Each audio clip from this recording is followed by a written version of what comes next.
सर्वप्रथम Basu maths world या चॅनलला सबस्क्राइब करा आणि बेल आयकॉनवर टिक करून ऑल हा पर्याय निवडा। नमस्कार, आजच्या भागामध्ये आपण मराठी व्याकरणातील संधी हा अतिशय महत्त्वाचा, जो की शालेय अभ्यासासोबतच स्पर्धा परीक्षांसाठी सुद्धा अतिशय महत्त्वाचा असा हा घटक आजच्या भागामध्ये आपण पाहणार आहोत। संधी संधी म्हणजे सांधणे किंवा जोडणे होय। जोड शब्द तयार करताना पहिल्या शब्दातील शेवटचा वर्ण आणि दुसऱ्या शब्दातील पहिला वर्ण हे एकमेकात मिसळतात आणि त्या दोहोंबद्दल एकच वर्ण तयार होतो। वर्णाच्या अशा एकत्र होण्याच्या प्रकारास संधी असे म्हणतात। उदाहरणार्थ, सूर्य अधिक अस्त बरोबर सूर्यास्त। या ठिकाणी सूर्य या शब्दामधला हा शेवटचा अ म्हणजेच पहिल्या शब्दातील शेवटचा स्वर वर्ण आणि अस्त या शब्दातील पहिला वर्ण हे दोघे एकमेकात मिसळून सूर्यास्त हा नवीन जोड शब्द आपल्याला इथे तयार झालेला दिसून येतो। दुसरं उदाहरण पाहूया, सूर्य अधिक उदय। या ठिकाणी पहिल्या शब्दातील शेवटचा वर्ण अ आणि दुसऱ्या शब्दातील पहिला वर्ण उ हे दोन वर्ण एकत्र येऊन सूर्योदय हा नवीन जोड शब्द इथे तयार होतो। तिसरं उदाहरण पहा, चित अधिक आनंद। या ठिकाणी पहिल्या शब्दातील शेवटचा वर्ण त आणि दुसऱ्या शब्दातील पहिला वर्ण आ हे दोन वर्ण एकत्र येऊन आपल्याला चिदानंद हा नवीन जोड शब्द आपल्याला इथे मिळतो। चौथं उदाहरण पहा, तपह अधिक बल।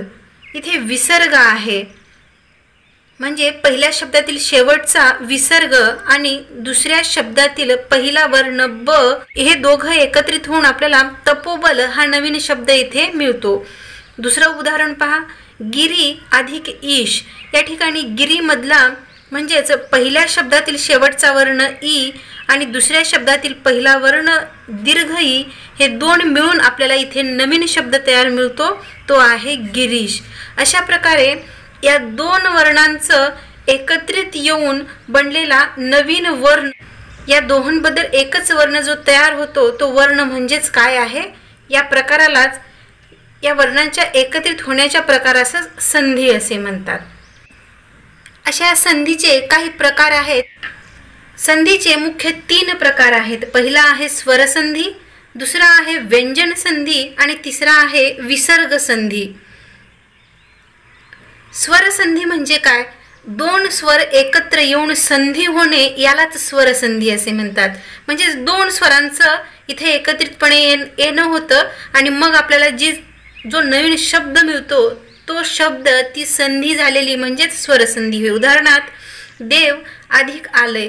या ठिकाणी पहिल्या शब्दातील शेवटचा वर्ण अ आणि दुसऱ्या शब्दातील पहिला वर्ण आ या दोघांचं इथे एकत्रित येऊन आपल्याला वा हा वर्ण इथे मिळतो आणि देवालय ही संधी इथे तयार होते।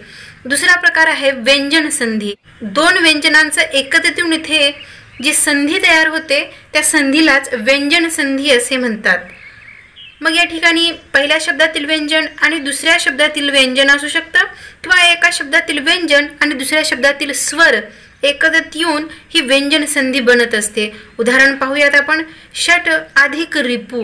या ठिकाणी पहिल्या शब्दातील हा शेवटचा वर्ण आणि इथे दुसऱ्या शब्दातील हा पहिला वर्ण दोन्ही एकत्रित येऊन आपल्याला इथे षड्रिपू हा नवीन शब्द मिळतो। या ठिकाणी पहा, दुसरं उदाहरण आपण पाहूयात, चित।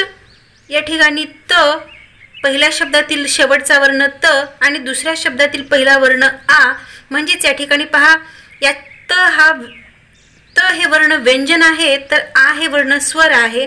म्हणजेच व्यंजन आणि स्वर एकत्र येऊ शकतात किंवा मग ट आणि री यामधलं हे व्यंजन दोन वर्ण एकत्र येतात आणि जी संधी बनते त्या संधीलाच व्यंजन संधी असं म्हणतात। तिसरी संधी आहे विसर्ग संधी। यामध्ये पहिल्या शब्दाच्या शेवटी विसर्ग येऊन संधी होते त्यालाच विसर्ग संधी म्हणतात।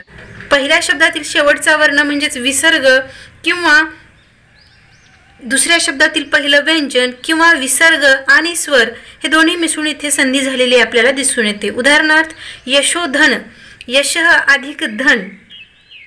आणि दुसरे उदाहरण आहे तपोबल, तपः अधिक बल म्हणजेच काय तपोबल. अशा प्रकारे हे संधीचे प्रमुख 3 प्रकार आहेत: स्वरसंधी, व्यंजन संधी आणि विसर्ग संधी. आता या तिन्हींबद्दल सविस्तर चर्चा आपण पुढे करणार आहोत.